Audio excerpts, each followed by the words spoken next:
네, 안녕하세요. 좀 파이어에서 기술 지원을 담당하고 있는 이진원이라고 합니다. 첫 번째 점심 먹고 첫 번째 세션을 하고 중간에 잠깐 쉬고 또 다시 해서 또 뵙는 분도 있는 것 같습니다. 제가 이번 트랙에서 이제 좀 말씀드리고자 하는 거는요. 저희가 사실은 기존에는 파이어아이가 2012년도 1월 달에 한국에 처음 들어왔습니다. 그리고 제가 2012년도 3월에 파이어아이에 조인했으니까 제가 파이어아이에 조인한 엔지니어 중에 이제 첫 번째 엔지니어입니다. 그래서 그동안에 이제 APT 공격이라는 것이 좀 대기업이라든지 국가기관이라든지 뭐 이런 식으로 그러니까 하이테크 기술을 가지고 있고 이런 데 위주로 이제 이루어진다라고 이제 많이들 생각을 하고 계신 것 같아요. 그래서 그동안에는 저희도 사실 2012년도에 한국에 들어온 이후로 올해까지는 계속 어떻게 했었냐면은 국가기관이라든지 공공기관이라든지 대형 사이트라든지 이런 위주로 해서 저희가 이제 많이 영업 활동을 했었습니다. 파이어의 장비 자체가 굉장히 이제 고도화된 어떤 기술이라든지 이런 것들을 탑재하고 있기 때문에 뭐 가격적인 측면도 사실 상당히 좀 일반 기업들한테 부담이 되는 그런 면이 있었기 때문에 저희가 작년까지는 대부분 이제 대기업이나 공공기관 위주로 해서 그렇게 영업 활동을 했었거든요. 근데 이제 저희가 두 가지 이유 때문에 이 중소기업에 대해서 이제 집중을 하기 시작했습니다. 저희가 재작년 말, 작년 초 정도부터 본 것 중에 하나는 공격자들이 국내 얘기입니다. 국내 얘기. 공격자들이요. 대기업을 직접 APT 공격을 타겟 공격하기도 하지만 여전히 또 한 측면으로는 중소기업을 많이 공격하는 게 저희가 이제 한 1, 2년 전부터 많이 목격이 되기 시작했습니다. 그래서 저희도 이런 흐름에 대해서 왜 중소기업을 많이 타겟팅을 할까 이런 것들을 이제 고민을 좀 많이 하기 시작했고요. 그래서 오늘 거기에 대해서 이제 저희가 찾아낸 해답을 좀 말씀을 드리고자 합니다. 그리고 또 한 가지 이유는 저희가 이제 중견기업에 계신 분들을 이렇게 쭉 만나보면은 사실 다 어떻게 생각하시냐면은 이따 이제 슬라이드에도 제가 말씀드리겠지만 우리는 훔쳐갈 게 없어. 이렇게 생각하시는 분들이 의외로 굉장히 많더라고요. 그래서 저희가 오늘 그 내용들에 대해서 왜 공격자들이 중소기업을 노리고 중소중견기업을 노리고 또 그들을 왜 해킹하는지 이런 것들에 대해서 그래서 왜 방어가 중요한지 이런 것들에 대해서 좀 말씀을 드리는 시간을 갖고자 합니다. 제가 이제 몇 개의 챕터로 나눠서 오늘 발표를 드릴 텐데요. 첫 번째 챕터는 우리 회사는 과연 안전할까? 라는 질문으로 말씀을 드리려고 합니다. 대부분 중소기업에 있는 중소중견기업에 있는 보안관리자들이나 대표님의 관점이 이런 거예요. 차세대 IPS나 차세대 방화벽 이런 걸로도 뭐 APT는 막을 수 있지 않나? 그러니까 우리가 이미 가지고 있는 걸로도 대응할 수 있지 않나? 이렇게 생각하시는 이유 중에 제일 큰 거는 아무래도 이제 비용적인 측면에 대한 부담감 이런 게 분명히 있을 겁니다. 그래서 방화벽이나 기존 IPS 장비나 이런 패턴 기반의 방식이 아무래도 저렴하고 그리고 장비를 팔기 위해서 이런 벤더들이 다 뭐라고 얘기하냐면 저희 장비에다가 모듈 하나만 올리시면은 다 막을 수 있어요. 이렇게 하니까 그게 진짜인지 아닌지 크게 생각하지 않고 그래 그럼 막을 수 있다면 막을 수 있겠지라고 하고 값싼 장비를 이제 도입을 하는 거죠. 두 번째는 APT 솔루션 구매가 그러니까 야 우리가 회사 규모가 뭐 아직 요 정도인데 우리가 APT 대응까지 해야 돼? 이거는 좀 다른 거 먼저 해야지. 다른 투자, 업무 효율성 개선하고 이런 투자 먼저 해야지. 무슨 우리가 보안 투자를 해? 이렇게 말씀하시는 분들도 많이 있었습니다.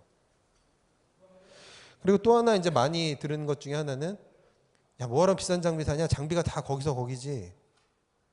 그냥 우리가 만족하는 그냥 기본적인 조건만 맞으면 되지.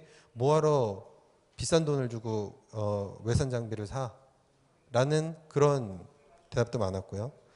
가장 많았던 거는 역시 저희가 가서 찾아뵙고 말씀을 드리면 저희 회사엔 훔쳐갈 게 없어요. 걱정하지 마세요.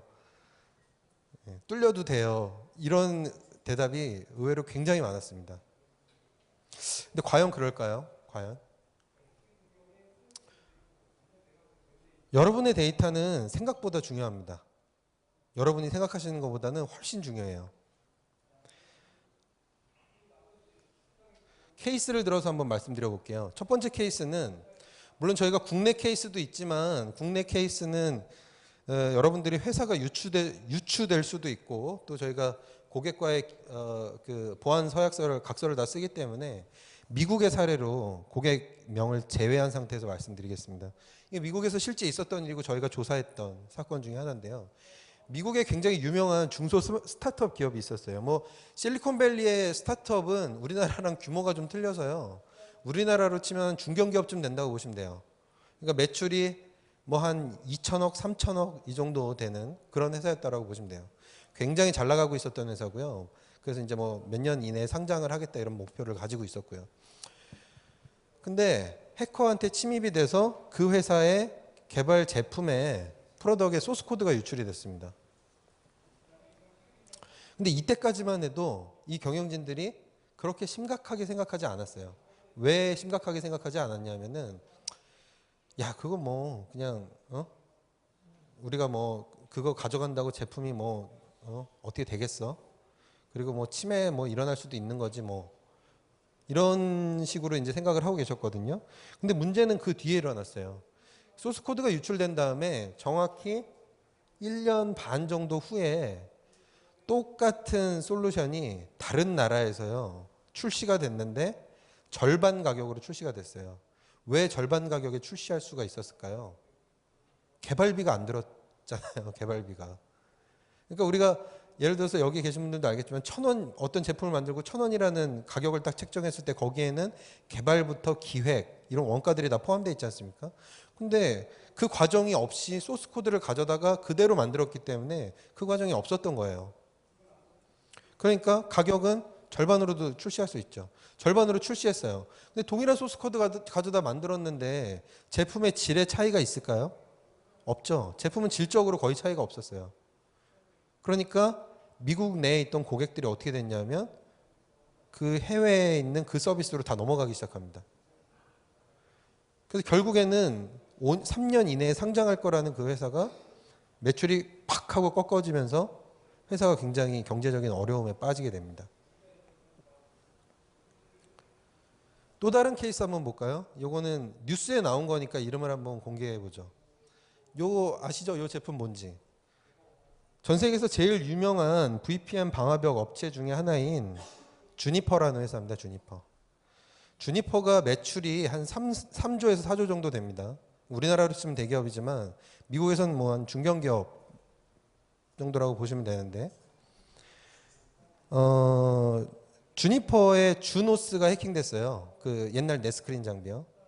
그 네스크린 장비가 해킹이 됐는데 모르겠어요. 그러니까 주니퍼가 그걸 얼만큼 심각하게 받아들였는지는 모르겠는데 아마 이랬을 수 있을 것 같아요. 제 생각에. 야, 우리 주노스가 해킹됐다고 해도 그거 가지고 뭐 우리한테 무슨 어떤 피해가 가겠어? 우리 소스 코드 가져다가 뭘 제품을 방화벽을 똑같이 만들겠어? 뭐 하드웨어 기술도 있어야 되고 뭐 이런데 라고 생각했지 않을까? 저는 이제 그렇게 유추를 해봐요. 근데 실제로 이 기사들을 찾아보시면 아는데 여기 보시면은 그러니까 DHS 미국의 홈랜드 시큐리티 국가 안보국이죠. 국가 안보국하고 FBI가 이 사건에 대해서 굉장히 심각하게 조사를 해요. 이유가 뭔지 아세요? 이건 기사에 나와 있는 내용이니까 찾아보시면 알 수 있을 텐데 주니퍼의 주노스를 해킹한 이유가요. 중국에서 해킹을 했는데 해킹을 한 이유가 뭐였냐면은 주노스를 사용하는 기업들을 그 주니퍼 장비를 통해서 해킹하려고. 그러니까 주노스를 해킹해서 여기다가 허가되지 않은 코드를 딱 심어놓은 다음에 주노스를 사서 어떤 대기업이 공공기관이 그거를 자기네 망에 설치하면 그거를 백도어 삼아서 그 내부를 해킹하려고 한 거예요. 그래서 굉장히 심각하게 이게 받아들여졌습니다. 미국 내에서. 왜냐? 엄청나게 많이 팔렸으니까요, 이게. 실제로 어떤 일이 일어났느냐? 이게 사건이 작년 12월에 있었던 사건이거든요. 12월 말쯤에. 그 당시에 주니퍼 주가가 35불 가까이 이렇게 가고 있었던 상태인데요. 지금 찾아보시면 알겠지만 그 사건이 난 다음에 지속적으로 하락을 합니다. 주가가. 약 20% 정도 주가가 빠지게 됩니다. 불과 2, 3개월 사이에요. 물론 주니퍼는 주노스에 대해서 굉장히 중요하게 생각했을 겁니다. 제가 얘기한 거는 그냥 하나의 예로 말씀드린 거지만. 근데 만약에 그러니까 여러분들이 생각하는 것보다 그러니까 나비 효과 같은 거예요. 그러니까 내가 보기에는 이거 해킹해서 뭐 하려고 그러지? 이거 가져가서 이거 가지고 무슨 일이 일어나겠지? 라고 생각할 수 있지만 실제로 그걸 가지고 내가 완전 예상치 못한 회사의 피해가 일어날 수 있다는 거죠. 그러니까 우리 회사에 빼내갈 데이터가 없어요. 중요한 게 없어요. 훔쳐갈 게 없어요 하는 거에는 뭐가 깔려 있냐면 우리 회사가 뭘 개발하는 회사도 아니고요. 예를 들어서 우리 회사는 무역만 하는 회사예요. 서류만 주고받는 회사예요. 이러신 분들도 있거든요.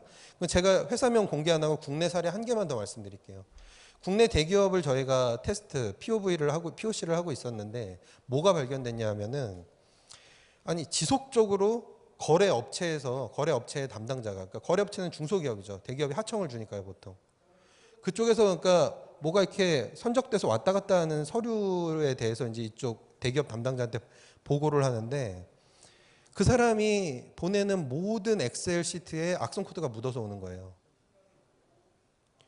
그걸 거꾸로 조사해 보니까 대기업을 바로 해킹하는 것보다 그 경로가 훨씬 편했던 거예요. 해커 입장에서는. 그러니까 어떻게 하냐면 중소기업을 해킹해서 그 담당자 PC를 점유한 다음에 그 담당자가 보내는 정상적인 문서에다가 악성 코드를 심어버린 겁니다. 그래서 그게 전달되도록. 결국에 어떻게 됐느냐. 보안 정책을 수립해서 가져올 때까지 일시적으로 거래를 끊겠다고 했었어요. 대기업이. 자, 그 담당자는 우리가 뭐 선적 정보 이런 거 엑셀 문서 뭐 이런 거 취급하는 그런 거 정리하는 회사인데 우리 회사에 중요한 게 뭐가 있겠어? 우리 회사에 훔쳐갈 게 뭐가 있어? 우리 뭐 개발하는 회사도 아닌데 이렇게 생각했을 겁니다. 100%. 근데 그 사람을 이용해서 그 사람이 거래하는 대기업들, 국가기관들이 해킹 공격을 받은 거예요. 이건 완전히 얘기가 다르죠.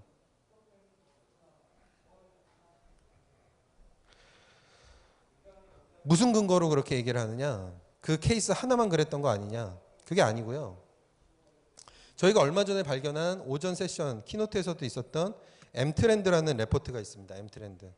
M트렌드는 저희 맨디안트가 전 세계에서 침해 사고를 실제 조사해서 그 내용을 정리하고 통계를 내는 레포트거든요. 근데 이 M트렌드 레포트에서 저희가 굉장히 재밌는 사실을 하나 찾아냅니다. 저희가 국내에서도 그런 사건들을 제가 시작할 때 많이 발견했다. 1년 반, 2년 전부터 많이 발견했다라고 말씀드렸는데요. 어떤 거냐면요. 바로 협력업체나 유지보수 업체를 통해서 공공기관이나 대기업을 해킹하는 이런 사례들이 엄청나게 많이 늘어나는 것을 저희가 확인하게 됩니다. 왜 이런 일이 일어날까요?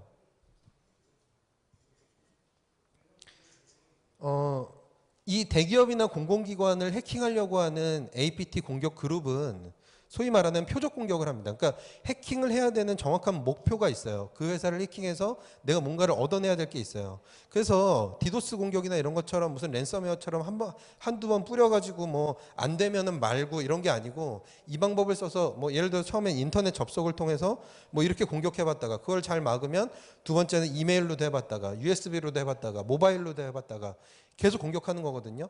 근데 이 공격자들이 이런 데를 계속 공격하다가 하나 깨달은 게 있는 거죠. 처음에는 그 대기업이나 공공기관을 계속 공격했겠죠. 전공법으로 막 악성 코드 날려서. 근데 그렇게 해보니까 대기업이나 공공기관들은 그래도 투자의 여력이 보통 있는 회사들이니까 뭐 보안팀도 막 한 10명씩 20명씩 있고 뭐 몇 억짜리 보안 장비도 막 사서 놓고 이런 걸 하더라는 거죠. 그러니까 물론 그래도 계속해서 이제 뚫으려고 노력을 하겠지만 조금 더, 그러니까 얘들도 공격자들도 투자를 하는 거죠. 공격을 하기 위한 루트를 개발하기 위해서. 근데 그 와중에 딱 보니까 엄청나게 쉬운 경로가 하나 발견되는 겁니다. 그 경로가 뭐였냐? 이런 유지보수 업체, 협력업체에 아웃소싱을 엄청나게 많이 주는데 얘들이 거래를 하는데 여기는 그냥 보안이 무방비인 거예요. 여기는 너무 쉽게 들어가는 거예요. 여기는 공격자들 입장에서는.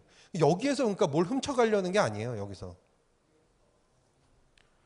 그러니까 어떻게 보면 그 보안 담당자분 얘기가 맞을 수도 있어요. 우리는 훔쳐갈 게 없어요. 그럼 진짜 없을 수도 있어요. 근데 문제는 여기 이 무방비 상태, 바로 그렇게 생각하기 때문에, 그렇게 생각해서 보안 장비가 보안에 대응이 안 돼 있기 때문에 너무 쉽게 해킹이 되는 겁니다. 그래서 완전 저항 없이 여기까지 들어간 다음에 그 다음에 이 신뢰관계를 이용해서 여기를 해킹하는 거죠. 이런 사례가 1년 반, 2년 전부터 엄청나게 많이 우리나라뿐만 아니라 전 세계적으로 발견이 되고 있어요. 공격자는 심플합니다. 공격자는 예를 들어서 그래 우리 이것도 뭐 일종의 대결이니까 우리 정정당당하게 싸웁시다. 당신들 준비하고 있는 대로 내가 들어갈게. 이게 아니고요. 어떤 야비한 짓, 어떤 방법, 수단과 방법을 동원해서라도 제일 뚫기 쉽고 제일 효율적인 방법을 택하게 돼 있어요. 근데 지금 이 시점에서 공격자들, APT 그룹이 판단한 제일 효과적이고 쉽고 오래 유지될 수 있는 방법은 뭐냐? 이거라는 거예요. 신뢰관계에 있는 아웃소싱 회사들, 협력업체, 유지보수업체 이런 데들을 이용하는 겁니다.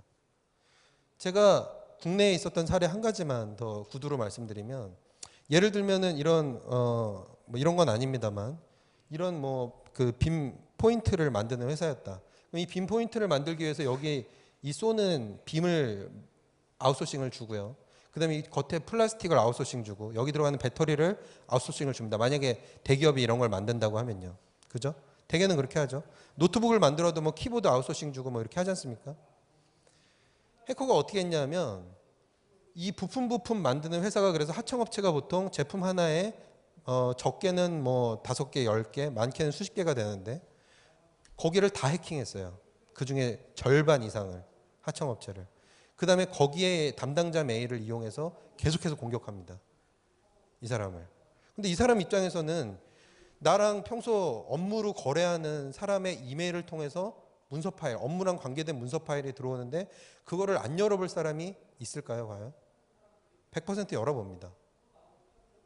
그래서 그 경로가 현재는 가장 효율적인 공격자들이 생각하는 경로이기 때문에 바로 이렇게 이용이 되고 있다. 그리고 이거는 통계로 집계되고 있다는 겁니다. 그래서 중소중견기업을 노리는 이유는 첫 번째는 잘못된 투자 우선순위에 있습니다. 중소중견기업들도 보안에 대한 투자를 안 하는 게 아닌데 대개는 다 어떻게 생각하시냐면은 야 그냥 우리 규모의 방화벽 정도 있으면 되지. IPS 하나 있으면 되지 뭐. 우리가 뭐 그런 대기업이나 뭐 무슨 어디처럼 그렇게 APT 장비까지 도입할 필요 있어? 이렇게 생각을 하시는 거. 또 다른 문제는 잘못된 기술을 이해하시는 경우가 많아요. 벤더는 기본적으로 뭐 저도 벤더 소속입니다만 다 무조건 뭐라고 얘기하냐면 다 된다 그럽니다. 일단 와서. 야 근데 요새 APT가 이슈라는데 너는 APT 돼? 그럼 방화벽을 파는 사람이건 백신을 파는 사람이건 무조건 일단 된다 그래요. 그 앞에서 누가 안 된다 그러겠어요. 됩니다. 됩니다. 이렇게 얘기해요. 그 또 하나는 이런 거를 다 알고 있다고 하더라도 워낙 보안 인력 자체가 부족합니다. 보통 이런 회사들은. 한 명이나 두 명이 여러 가지 업무를 겸임해야 되는 경우가 많아요. 그러면은 야 내가 그런 건 알지만 어떻게 그거를 도입해서 다 관리하고 방어를 할 수 있겠냐라고 이렇게 걱정하시는 경우들이 있어요. 그래서 바로 여기에서 생기는 보안의 틈새를 이용해서 공격자들이 침투를 하는 겁니다. APT 솔루션이 가장 우선시되어야 하는 이유는 뭐냐? 여러분들이 IPS나 백신으로 막을 수 있는 악성 코드들 혹은 디도스 이런 것들이 예를 들면 여러분들 바늘로 손가락에 이렇게 탁 찔러서 피나는 정도 혹은 길거리에서 싸움하면서 이렇게 주먹으로 치고받아서 아픈 정도. 뭐 어디 깨지고 이빨 깨지고 뭐 이런 거. 물론 이빨 깨지는 것도 막아야겠고요. 바늘로 피나는 것도 아픕니다. 그러니까 약도 발라야 돼요. 안 그러면 더 좋고요. 근데 여러분들이 일반적으로 알고 계신 디도스, 바이러스, 애드웨어, 랜섬웨어가 주는 피해가 이 정도라면 실제로 APT가 주는 피해는 어떨까요? 그러니까 바늘로 피나는 게 만약에 일반적인 이런 악성 코드라면 APT는 예를 들면은 팔이 잘리거나 아니면은 전쟁이 나서 이렇게 초토화가 되는 겁니다. 이게 바로 APT예요. 그러니까 예를 들면 여러분들 개인이 건강을 관리한다라고 생각해 보죠. 혹시 이 중에 이런 분이 있으세요? 나는 여기 손가락이 칼로 빌까봐 매달 10만 원짜리 보험을 든다. 의료보험을. 그런 사람 없죠. 하지만 대개 경우는 뭐는 들죠? 암에 걸릴까봐 암이 걸리면 어떻게 해야겠다는 보험은 들죠. 왜 그렇죠? 확률로 보면 칼로 손가락 빌 확률이 훨씬 높은데 자주 일어나고. 이거는 감당할 수 있는 피해잖아요. 피해가 발생해도. 근데 암은 어때요? 걸리면 그냥 끝이죠, 뭐 그냥. 그러니까 훨씬 더 나한테 괴멸적인 피해를 줄 수 있는 게 투자의 우선순위가 되는 거는 그건 너무 당연한 거예요. 근데 이게 이 당연한 우선순위가 갑자기 회사로 딱 넘어오면은 바뀌어요. 칼로 손가락 비는 것부터 투자하기 시작합니다. 이거 당장 눈에 보이고 따끔하니까. 근데 그거를 놓치면 어떻게 되냐면 앞에 있는 케이스처럼 회사가 결국은 비즈니스적으로 페이드아웃 될 수밖에 없는 겁니다.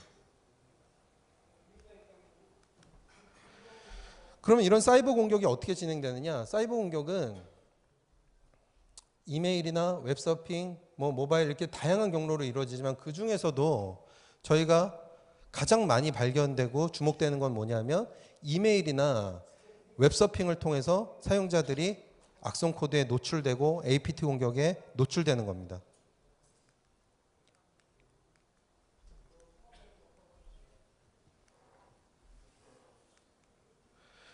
그 중에서도 인터넷을 통해서 그럼 어떻게 공격들이 이루어지느냐? 인터넷을 통해서. 여러분들 누구도요 인터넷 게시판에 올라가 있는 파일을 내려받은 다음에 그거를 실행시켜서 제가 저 때문에 APT에 걸렸어요. 이런 경우는 100% 없어요. 다 그럼 어떻게 이루어지느냐? 사용자는 우리가 정상적이라고 생각하는 웹사이트에 그냥 접속만 합니다.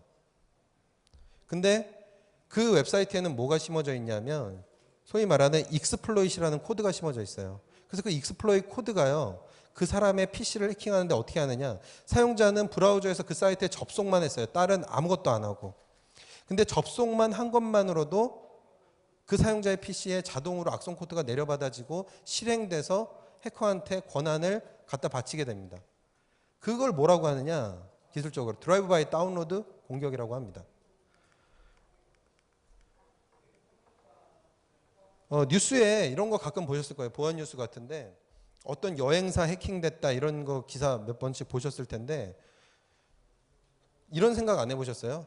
야, 해커들은 뭐 하려고 저 여행사 쇼핑몰을 해킹했을까? 거기서 회원 정보 빼내려고 해킹했을까요? 쇼핑몰 담당자나 여행사 담당자는 이렇게 생각했을 수 있죠. 우리 회사에 빼갈 것도 없는데 뭐 해킹하라지. 근데 왜 해킹했을까요? 그 웹사이트를. 거기서 뭘 빼내가려고 한 게 아니라요. 이것도 마찬가지인데요. 그 웹사이트에 접속하는 여러분들을 해킹하기 위해서입니다. 일반 사람들을. 그렇기 때문에 우리가 정상이라고 믿는 사이트를 통해서 악성이 유포가 되고 있기 때문에 이런 것들은 기존의 블랙리스트 기반이나 평판 기반 장비로 탐지 자체가 불가능할 수밖에 없어요. 실제로 어떻게 이루어지는지 한번 볼까요? 이게 저희 장비에서 실제 드라이브 바이 다운로드를 탐지한 내용인데요. 여기 잘 글자가 작아서 보이시는지 모르겠는데 우리 인터넷 포탈 그 다음에서 이제 직원이 뭘 검색하신 거예요. 뭘 검색하셨냐면은 스포츠란에서 박병호 선수에 대해서 검색했어요. 박병호 선수에 대해서 검색하니까 관련된 기사들이 나오겠죠. 그때 이분이 그 언론사 여러 기사 중에 하나를 클릭하셨는데 그 중에 뭘 클릭하셨냐면은 얘 보이시나요? 오센이라는 미디어 아시죠? 그 오센을 클릭하셨어요. 오센 홈페이지가 악성 코드를 유포한 게 아니고요. 이 오센 홈페이지에 올라가 있는 이 광고 배너들 있죠. 여기서 악성 코드를 유포하고 있었습니다.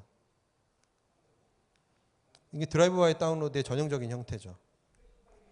이메일을 이용한 APT 공격도 굉장히 기승을 부리는데요.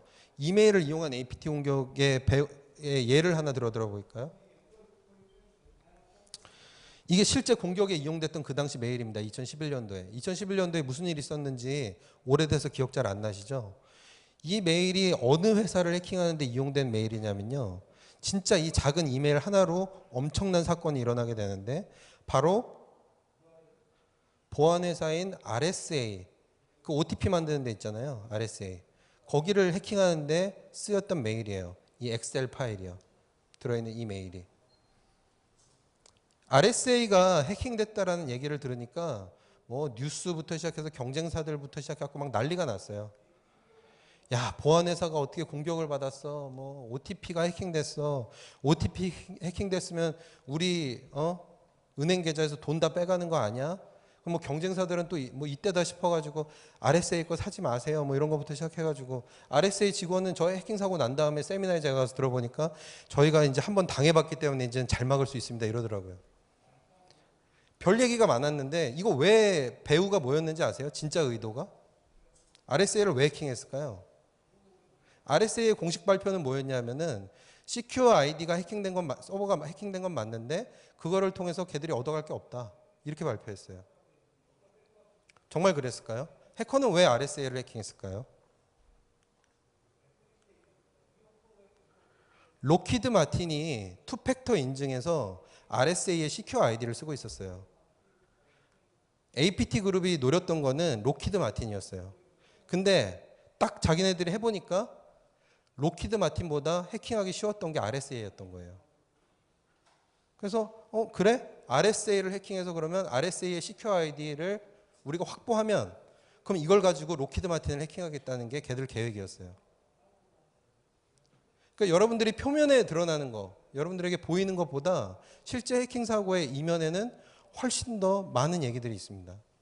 그렇기 때문에 중요하지 않은 데이터라는 건 없다는 거예요. 여러분들이 여러분의 회사의 데이터를 어떻게 생각하시든지 간에. 그러면 왜 파이어아이가 APT에 대응하는 최고의 솔루션이냐?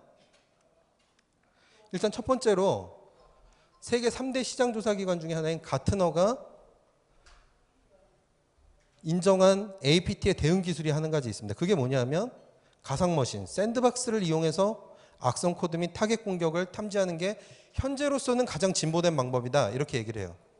물론 저희가 세미나가 끝나고 내일이라도 가상머신을 뛰어넘는 아주 새로운 기술이 나올 수도 있습니다.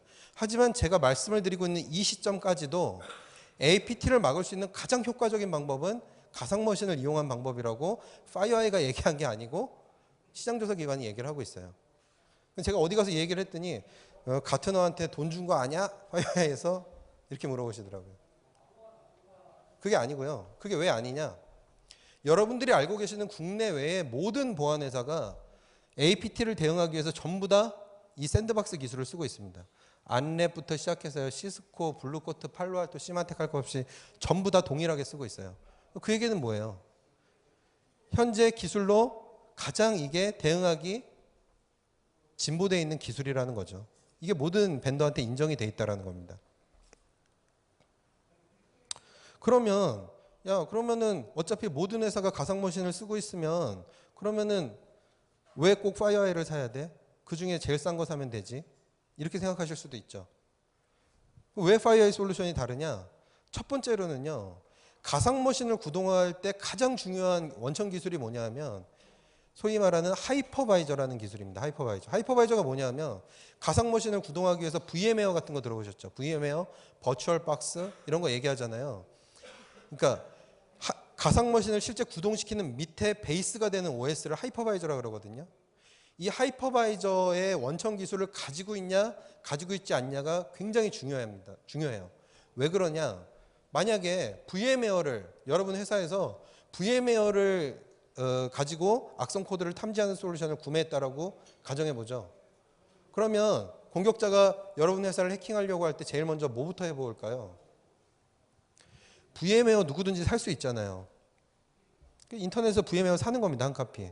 그 다음에 VM웨어를 우회하는 악성 코드를 만드는 거예요. 그게 소위 가상머신 우회 악성 코드라는 겁니다. 그 다음에 딱 던지면 100%못 잡겠죠.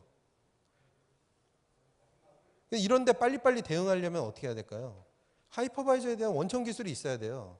그렇지 않으면 VM웨어를 빌려다 사다 쓰는 회사 같으면 이런 문제점이 발견됐을 때 누구한테 고쳐달라고 그래야 되죠? 원천 기술이 없으니까 VM웨어한테 고쳐달라고 해야 되잖아요. 근데 VM웨어는 보안이 주 사업이 아니죠. 그러니까 빨리 고쳐줄 리가 없죠, 당연히. 당연히 하이퍼바이저에 대한 원천 기술이 있어야 되는데, 근데 놀랍게도요, 제가 앞서 얘기한 이 많은 보안 회사 중에 자체적으로 하이퍼바이저를 만들어서 쓰는 하이퍼바이저에 대해 원천 기술이 있는 회사는 이 많은 회사 중에 파이어아이 딱 한 군데밖에 없어요. 나머지는 다 어떻게 되느냐? VM웨어, 버추얼박스 이런 거 사다 씁니다. 하이퍼V 이런 거. 아니면 오픈소스 KVM, 젠 이런 거 사다 써요. 그쵸? 아마 다 가상머신이면 똑같은 줄 알았지 하이퍼바이저 원천 기술이라는 게 있고 그거에 대해서 파이어아이만 된다라는 거는 아마 처음 들어보신 분도 있을 겁니다. 두 번째로는 저희가 보유하고 있는 맨디안트와 아이사이트입니다. 맨디안트는 전 세계에서 가장 침해 조사를 많이 하는 기관이고요. 두 번째로 아이사이트는 전 세계에서 악성 인텔리전스 정보를 가장 많이 가지고 있는 곳입니다. 전 세계 유일의 자체 가상머신 기술에 최대 침해 조사의 현장 정보 그리고 최대 보안 인텔리전스가 합해진 게 파이어아이이기 때문에 다른 모든 회사에서 알려지지 않은 공격도 파이어아이 장비에서는 이미 등록되어 있는 알려진 공격이라는 겁니다. 그럼 우리가 어떻게 대응할 수 있을까요, 여기에? 우리가 한번 상상을 해보죠, 그냥. 제가 파이어아이 솔루션에 대해서 말씀드리기 전에.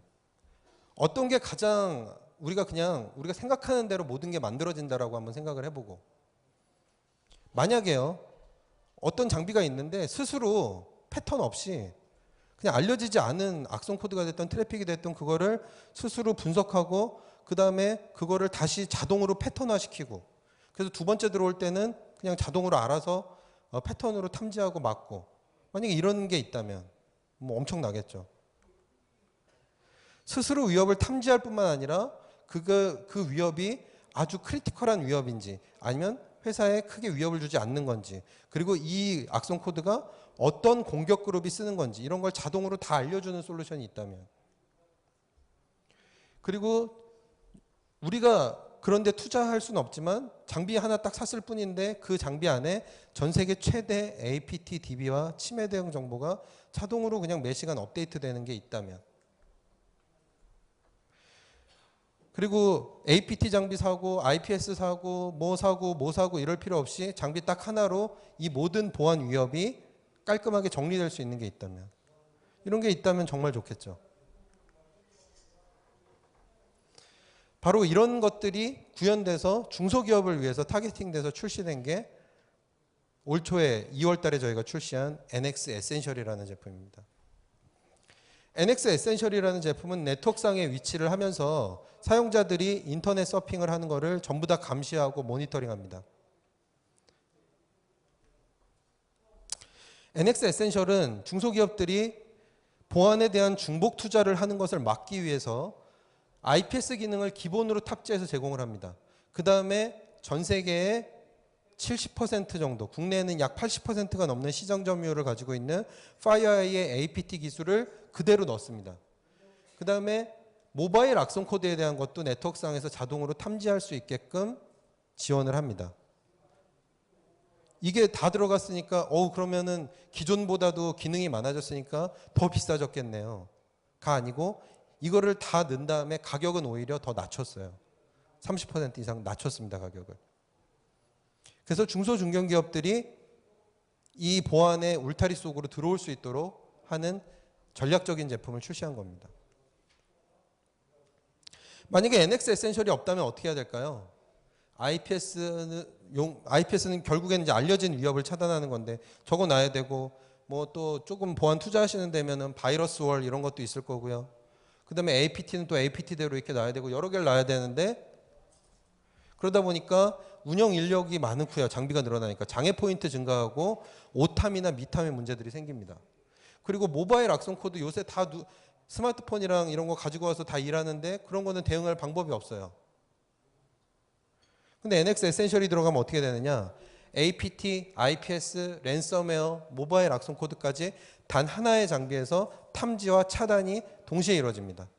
인라인으로 설치하셔도 되고요. 아웃 오브 밴드로 설치하셔도 됩니다.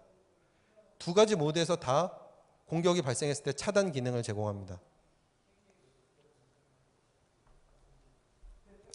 그래서 경제성을 제공해 드리기 때문에 조금 더 전략적으로 중소중견기업들이 구매하실 수 있고 통합 보안 기능 그리고 운영 비용을 최소화시키는 이런 장점을 가지고 있습니다. 그 다음에 앞서 말씀드린 것처럼 이메일을 통해서 공격이 여전히 많이 들어오는데 이메일 서버 앞단에 설치할 수 있는 EX라는 솔루션, 또 이게 가격적으로 솔루션이 부담되시는 경우에는 클라우드 기반의 백신보다 조금 더 비싼 정도의 가격을 내시면은 연간, 그러면은 클라우드 기반으로 파이어아이의 이메일 보안 솔루션을 전혀 서비스 인터럽터 없이 적용해서 쓰실 수 있는 ETP라는 클라우드 서비스를 올해 역시 중소중견기업을 위해서 저희가 런칭을 했습니다. 마지막으로 저희가 가지고 있는 중소중견기업을 위해서 바로 지난주에 저희가 런칭한 프로그램에 대해서 설명드리면서 마치도록 하겠습니다. 바로 치매 대응 어시스턴스라는 프로그램을 저희가 제공을 해드리는데요. 무슨 프로그램이냐면 중소중견기업들이 해킹이 되거나 치매가 의심되거나 치매가 확인되었을 때 굉장히 당황스러워 하십니다. 왜냐하면 일단 보안 인력이 너무 적고요. 내부적으로는 대응이 안 돼요. 외부적으로 하려다 보니까 시스템 하나 디스크 포렌식 하는데 보통 300만 원에서 500만 원씩 합니다. 서버 한 대, PC 한 대 하는데 그래요. 근데 아무리 중소중견기업이라도 막 PC가 뭐 100대, 200대 이렇게 하는데 그 돈 감당할 수가 없는 거죠. 방법이 없습니다. 그러니까 그런 외부 서비스를 사서 쓰지도 못해요. 근데 대응은 해야 돼요. 막 이게 해킹이 돼 있으니까, 지금 치매가 의심되니까. 이럴 때 파이어아이한테 요청을 하시면 됩니다. 그러면 저희가 어떤 서비스를 제공해 드리냐면 바로 전 세계 1위의 APT 대응 솔루션인 NX, EX, HX, PX 같은 제품을 들고 들어가서 여러분들이 긴급하게 치매 대응을 할 수 있도록 다 도와드립니다. 단순히 저희 제품을 설치하고 모니터링하는 데서 끝나는 게 아니고 여러분들이 기존에 보유하고 계신 제품들을 활용해서, 예를 들면 방화벽 정책을 이렇게 바꾸시는 게 좋겠다, 이메일 정책은 이렇게 바꾸시는 게 좋겠다는 컨설팅까지 포함해서 긴급 대응을 할 수 있게 전문가가 들어가서 도와드립니다.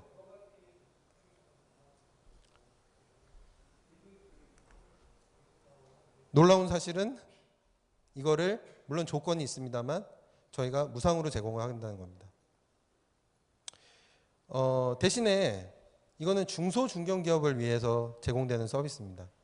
왜냐하면 파이어아이가 그동안 많은 기업이나 고객들한테 관심과 사랑을 많이 받았기 때문에 기본적으로 두 가지 이유인데요. 그거를 어쨌든 국내에 저희가 환원한다는 의미도 있고요.